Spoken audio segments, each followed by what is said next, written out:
दो बहुत ही छोटी छोटी टर्म्स की बात करते हैं जिससे आप 9th क्लास से फेमिलियर हो, या कुछ और इंटरेस्टिंग चीज़ साथ में ऐड करके देखते हैं, ठीक है।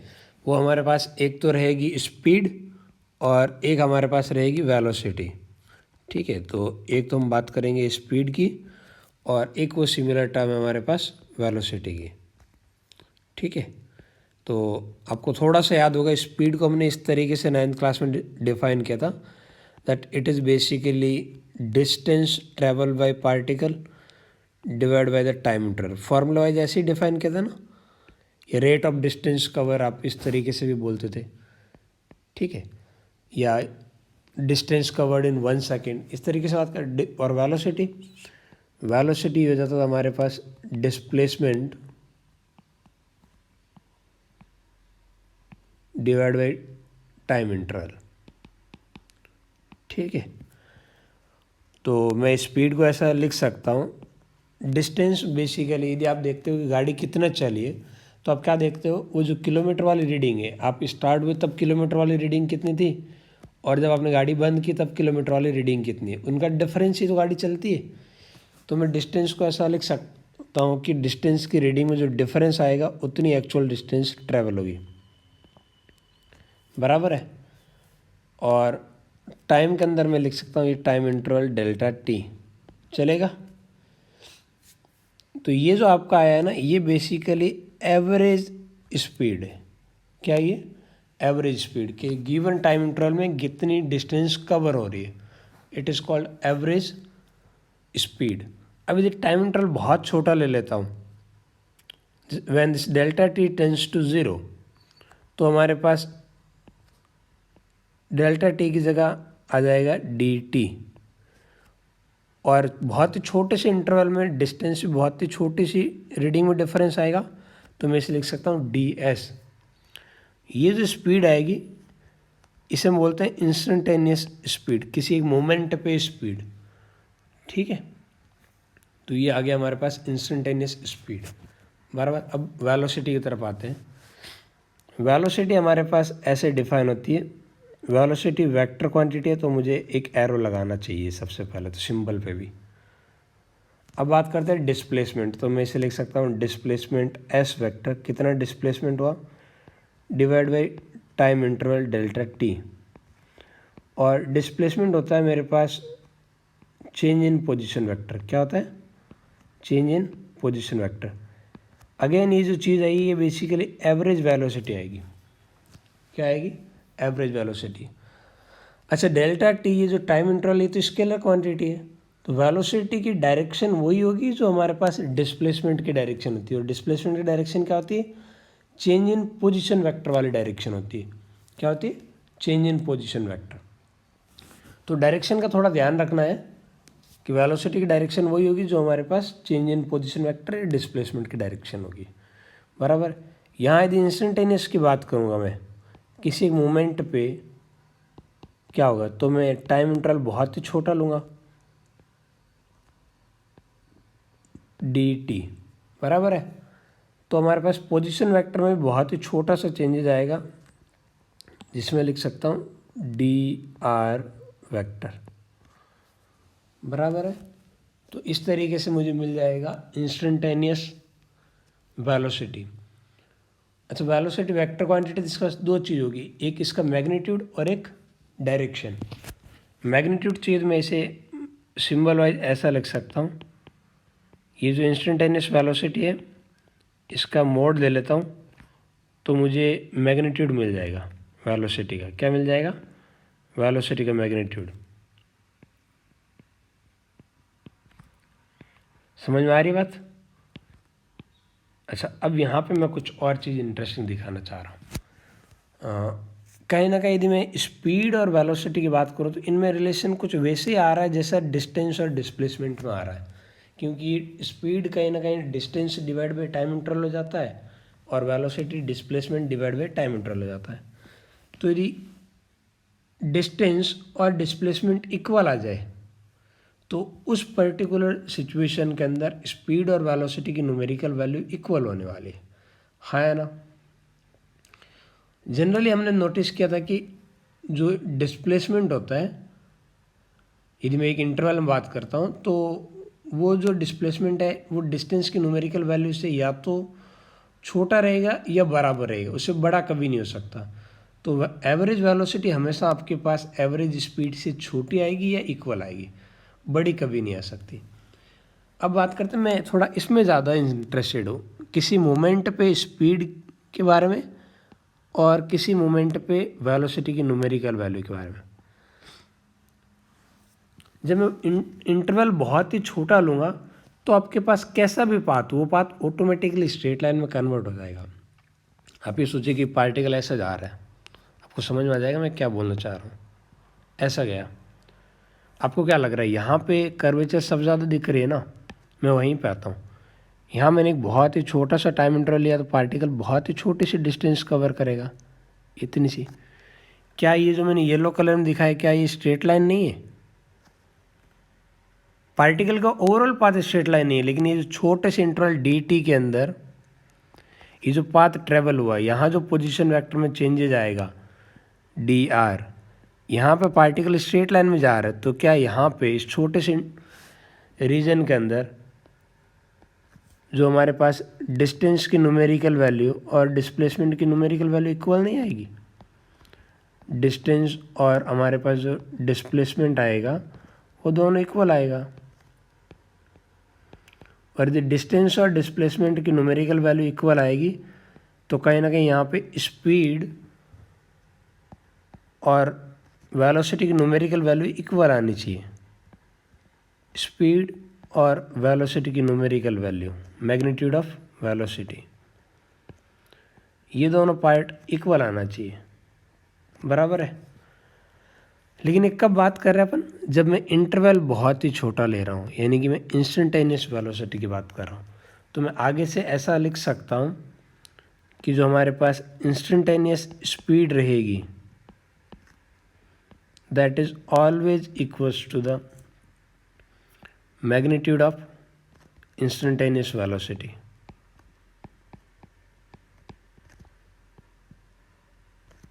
यहाँ मैं क्या बोल रहा हूँ, ये मैं लिख रहा हूँ इंस्टेंटेनियस स्पीड,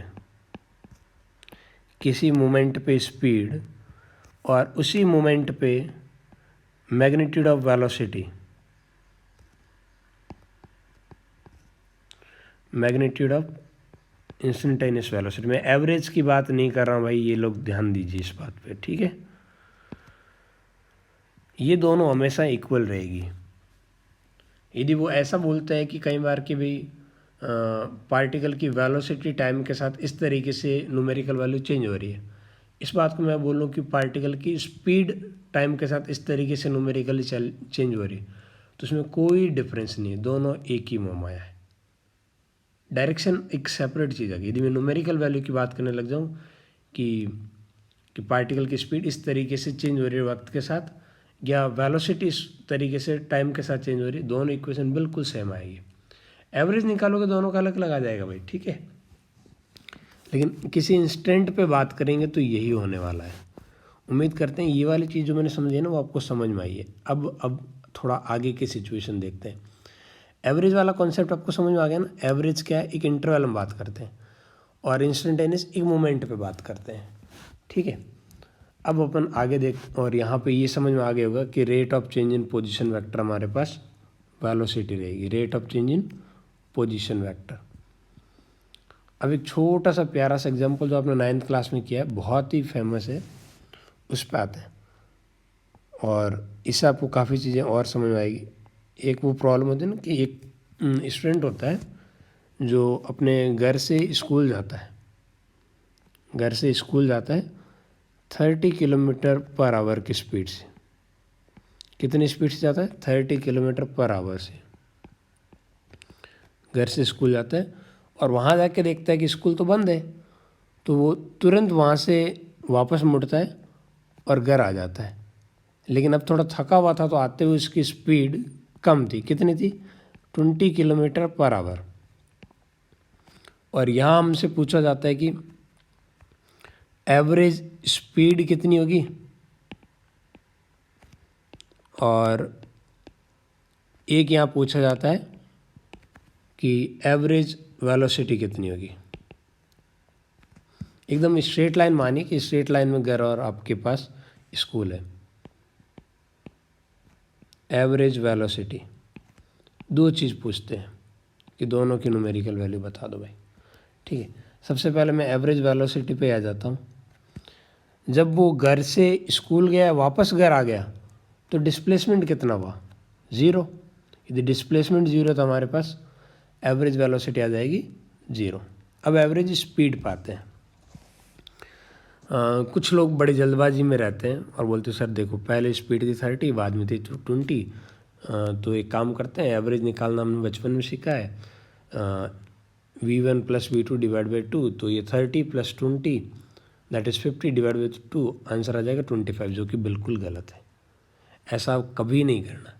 यहाँ एक चीज़ ये आपके ध्यान में रहनी चाहिए, हमने एवरेज का क्या फॉर्मूला पढ़ा है? एवरेज का हमने फॉर्मूला पढ़ा है कि इफ़ेक्टिवली कितनी डिस्टेंस कवर हो रही है डिवाइड बाई टाइम इंटरवल, यही है। हमें डिस्टेंस नहीं पता और इनफैक्ट टाइम इंटरवल भी नहीं पता। तो अब हम इस प्रॉब्लम को कैसे सॉल्व करते हैं, देखिए। हम बोलते हैं मान लेते हैं कि घर से स्कूल की डिस्टेंस स्मॉल d है। अब बताओ टोटल डिस्टेंस कितनी होगी? स्मॉल d जाते हुए प्लस स्मॉल d आते हुए, ये टोटल डिस्टेंस कवर हुई। और मान लेते हैं जाते हुए टाइम लग रहा है t1 और आते हुए टाइम लग रहा है t2, तो t1 + t2 ये आपके पास टोटल टाइम हो गया। बहुत बढ़िया। अब क्या है कि हमें ज़्यादा वेरिएबल d और t दो नहीं रखने, तो मैं t को हटाने की कोशिश करता हूँ। d + d twice of t1 की जगह क्या लिख सकता हूँ? t1 जाने का टाइम है ना, जाते हुए जब वो घर से स्कूल गया तो स्पीड तो कहीं भी चेंज नहीं हुई। जब स्पीड यूनिफॉर्म थी, यूनिफॉर्म स्पीड से वो घर से स्कूल गया, तो टाइम को मैं लिख सकता हूँ distance divide by speed. So it can be written as distance d divide by speed 30। t2 can be written as similarly d/20। नीचे से d कॉमन आ जाएगा, ये बनेगा 2 डिवाइड बाई 1/, यदि 30 की जगह स्पीड v1 होती तो मैं लिख देता v1, और 20 की जगह मैं एक बार पहले जनरलाइज फार्मूला बना देता हूँ।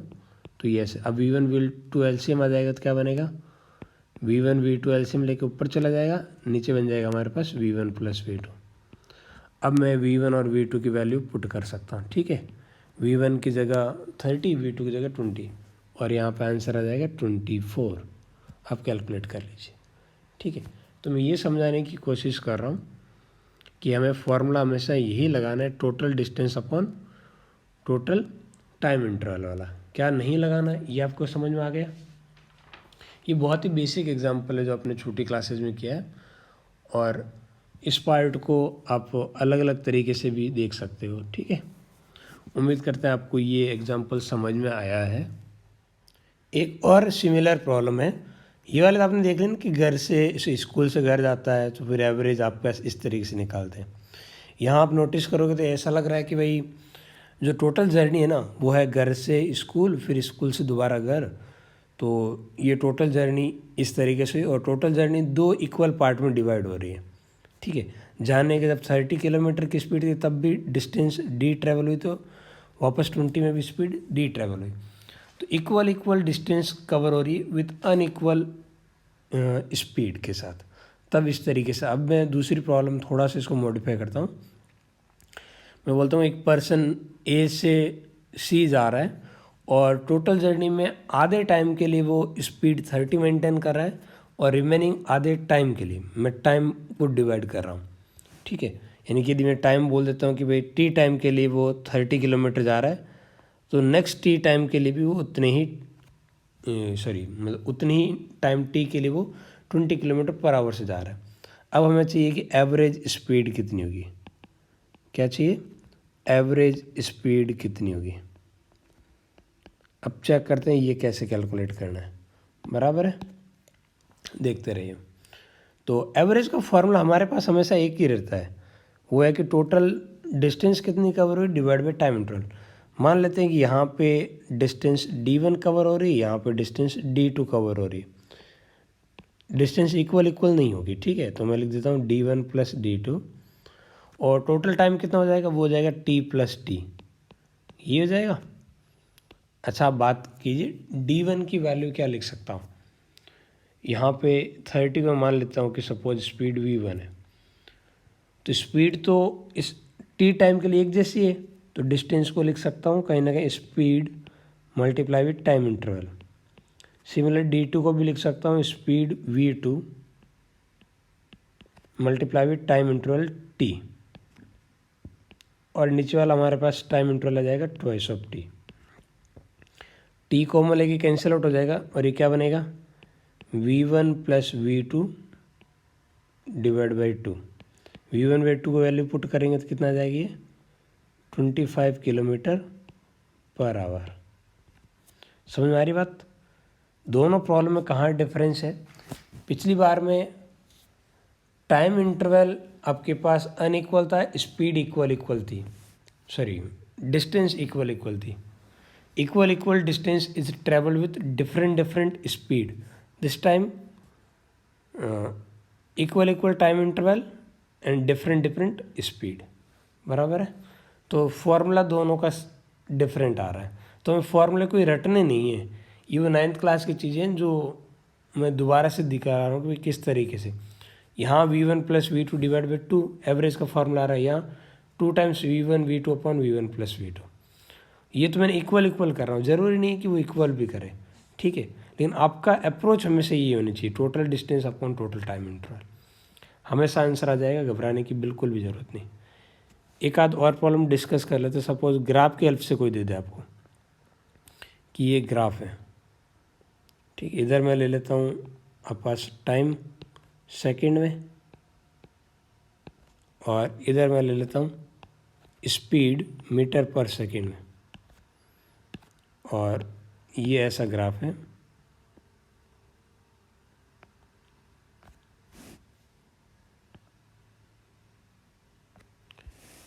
ये आपके पास कुछ टाइम होगा, मैं मान लेता हूँ यहाँ 2 सेकंड है, यहाँ टाइम की रीडिंग है 5 सेकंड, और यहाँ आपके पास जो स्पीड आ रही वो है 10 मीटर पर सेकंड। यहाँ यदि आपसे बोला जाए एवरेज स्पीड कितनी होगी, क्या बोला जाए, एवरेज स्पीड कितनी होगी, ठीक है। एवरेज स्पीड पूछा जाए या फिर एवरेज वेलोसिटी पूछा जाए, तो वो कैसे निकालेंगे। अभी हमें दिया हुआ है स्पीड और डिस्प्लेसमेंट, सॉरी स्पीड और टाइम के साथ ग्राफ गिवन है। हमें ये पता है कि जो एवरेज स्पीड की बात करेंगे तो वो हमारे पास कहीं ना कहीं आएगा distance divide by time interval. Distance तो हमें नहीं पता, लेकिन टाइम इंटरवल हमें पता है। टाइम इंटरवल पता है ना, ठीक है। अब मैं आपके पास वेलोसिटी वाला फॉर्मूला लिखता हूँ, इंस्टेंटेनियस वेलोसिटी का, तो वो ये आ जाता है rate of change in position vector, ऐसे कुछ था। या मैं स्पीड की टर्म्स में बात करूँगा तो मैं उसे ऐसा बोल दूँगा speed v basically change in reading of distance divide by time interval. ऐसे इंस्टेंट की फॉर्म में था। क्या इस पार्ट को ऐसा नहीं लिख सकते अपन, ds is equal to V D T, यहाँ भी आप लिख सकते हो dr is equal to V D T, लिख सकते हैं ना। नाउ इंटीग्रेटिंग बोथ साइड, यहाँ भी मैं बोल देता हूँ इंटीग्रेटिंग बोथ साइड। तो जब आप वेलोसिटी को टाइम के साथ डिफरेंशिएट करोगे तो कुछ टर्म्स आएगी, और वो टर्म्स किसकी इक्वल होगी, डी आर का integration R initial position vector R I final R F, तो ये बनेगा हमारे पास final position vector minus initial position vector, that is again change in position vector, ये V D T. Change in position vector बोले तो displacement, displacement क्या आता है, डिस्प्लेसमेंट। और ये जो वी डी टी है ये बेसिकली मैं इसको ऐसा भी बोल सकता हूँ ना, इंटीग्रेट करूँ या बोलूँ एरिया अंडर करूँ, चलेगा। इंटीग्रेशन बोलूँ या बोलूँ एरिया अंडर कर्व, एक ही बात है। वेलोसिटी और टाइम का ग्राफ गिवन है और उसमें एरिया निकाल दिया जाए तो काम हो जाएगा। तो आपको डिस्प्लेसमेंट चाहिए तो आप ऐसा कर सकते हो। और ये जो ग्राफ वाली प्रॉब्लम है ना, यहाँ पे पार्टिकल हमेशा स्ट्रेट लाइन में जा रहा होगा, ठीक है, अदरवाइज आप ग्राफ प्लॉट नहीं कर पाओगे। तो मैं डिस्प्लेसमेंट बोलूँ या डिस्टेंस बोलूँ एक ही बात है। यहाँ इतना ध्यान रखना है, जब आपके पास वेलोसिटी की पॉजिटिव नेगेटिव दोनों आ जाए, यानी ग्राफ आप पास ऊपर भी बन रहा है नीचे भी बन रहा है, ठीक है, तब आप उनको ऊपर वाले को एरिया पॉजिटिव मानोगे, नीचे वाले को नेगेटिव मानोगे, इस तरीके से ऐड करोगे तो आपको मिलेगा डिस्प्लेसमेंट। और ऊपर वाला एरिया भी पॉजिटिव, नीचे वाला एरिया भी पॉजिटिव मानोगे तब आपको मिलेगा डिस्टेंस, ठीक है। यहाँ तो आप दोनों में से कुछ भी लीजिए, दोनों एक ही बात है, क्योंकि पूरा एरिया ऊपर ही है। यहाँ देखो इस तरीके से ये एरिया आ रहा है, मैं हाईलाइट कर देता हूँ। पूरा एरिया इस तरीके से आ रहा है आप पास, नीचे नेगेटिव साइड में नहीं आ रहा है। नेगेटिव साइड में होता तो थोड़ा पार्ट आपको सोचना पड़ता। इस एरिया की बात कर रहे हैं अभी अपन। तो डिस्टेंस कितनी है इस पार्ट का एरिया, ट्राइंगल का एरिया कितना होता है, ट्राइंगल का एरिया होता है half multiply by base that is 5 multiply by height, ये होता है। और टाइम इंटरवल कितना है 5। तो आंसर कितना आ गई है हमारे पास, आंसर आ गया 5 मीटर पर सेकेंड। तो आप इस तरीके से आंसर कैलकुलेट कर सकते हो, ठीक है, जब आपको ग्राफ गिवन है तो आगे से आपको इन बातों का ध्यान रखना है। आगे से हम क्या ध्यान रखेंगे कि वेलोसिटी को इंटीग्रेट करेंगे तो हमें डिस्प्लेसमेंट मिलेगा। क्या मिलेगा डिस्प्लेसमेंट या चेंज इन पोजीशन वेक्टर, ठीक है। और यदि पार्टिकल स्ट्रेट लाइन में जा रहा है और डायरेक्शन भी चेंज नहीं हो रही है, यू टर्न नहीं ले रहा है, बिना यू टर्न के स्ट्रेट लाइन में जा रहा है, तो डिस्प्लेसमेंट और डिस्टेंस दोनों इक्वल आएगी। ये बात है, बराबर है। तो ये 2-3 एग्जांपल से आपको काफ़ी कुछ आइडिया लग गया होगा कि हम कैसी बातें कर रहे हैं और यहाँ किस टाइप से प्रॉब्लम आएगी, ठीक है। ओके, कुछ प्रॉब्लम डिस्कस करते हैं जिससे और बढ़िया तरीके से पता लगेगा अब तक हमने क्या पढ़ा है, ठीक है। तो ये पहली प्रॉब्लम है, और इस सेशन को आप वीडियोस को पॉज कर करके देखिएगा, मतलब कि आप पॉज करके पहले खुद ट्राई कीजिए, फिर आप वीडियो को आगे देखिएगा। तो यहाँ पे कुछ ऐसा दिया है कि एक पार्टिकल है, it travels half distance of the straight journey, total journey की जो आधी डिस्टेंस है। तो मान लेता हूँ सपोज पार्टिकल ए से स्टार्ट होता है और फाइनली उसे बी तक जाना है। बीच में एक पॉइंट आएगा, let suppose that point is C, और सी बेसिकली ए और बी को 2 इक्वल पार्ट में डिवाइड करेगा। तो मैं यहाँ तक डिस्टेंस इधर डी मानता हूँ, ए से सी तक की। तो सी से यहाँ तक की डिस्टेंस भी आपके पास डी ही होगी। ये पहले सेंटेंस का मतलब है। A particle travel half of the distance of a straight journey with a speed 5 kilometre per hour. A से सी तक इसकी स्पीड थी 5 मीटर पर सेकेंड, यही गिवन है, देख लीजिए। जो रिमेनिंग पार्ट है, the remaining part of the distance यानी कि C to B is cover with a speed 6 metre per second for half of the remaining time. यानी कि सी से बी तक की जो डिस्टेंस है, इसमें आधे टाइम तक वो 6 मीटर पर सेकेंड से चलता है, and with speed 4 metre per second for the half of the remaining time. यानी कि सी टू बी तक की जर्नी को 2 पार्ट में डिवाइड हुआ है, ठीक है। सपोज सी से एक टी टाइम के लिए, सी से मान लेते हैं स्मॉल टाइम टी के लिए, टी टाइम के लिए स्पीड रहेगी 6 मीटर पर सेकेंड, और अगले टी टाइम तक ऑफकोर्स स्पीड अलग अलग है तो डिस्टेंस अलग अलग कवर होगी, वो रहेगी 4 मीटर पर सेकेंड, लेकिन इक्वल टाइम लग रहा है। अब आपको बोला कि पूरी जर्नी का एवरेज क्या है, तो मैं इसको 2 पार्ट में डिवाइड कर सकता हूँ। पहले सी से बी तक के पार्ट को ही फोकस किया जाए तो मैं ये बोल सकता हूँ कि इक्वल इक्वल टाइम इंटरवल में अनइक्वल स्पीड है। तो इससे अपन डायरेक्टली बोल सकते हैं कि एवरेज स्पीड की बात की जाए, किसकी बात की जाए, एवरेज की, कहाँ से कहाँ तक, सी से बी तक की। तो इसके लिए मैं डायरेक्टली ये वाला फॉर्मूला लगा सकता हूँ, v1 plus v2 divide by 2। जब टाइम इंटरवल इक्वल इक्वल हो और अनइक्वल स्पीड हो तो मैं इस तरीके से लगा सकता हूँ।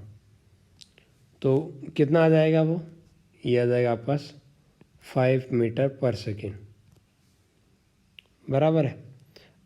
अच्छा, इस 5 मीटर पर सेकेंड का क्या मीनिंग होता है, एवरेज का मीनिंग क्या होता है? एवरेज का मतलब है कि यदि सी से बी तक स्पीड एक जैसी होती और उतने ही टाइम में पहुंच जाता तो वो एक जैसी स्पीड क्या होनी चाहिए, तो वो एक जैसी स्पीड होनी चाहिए 5, बराबर है।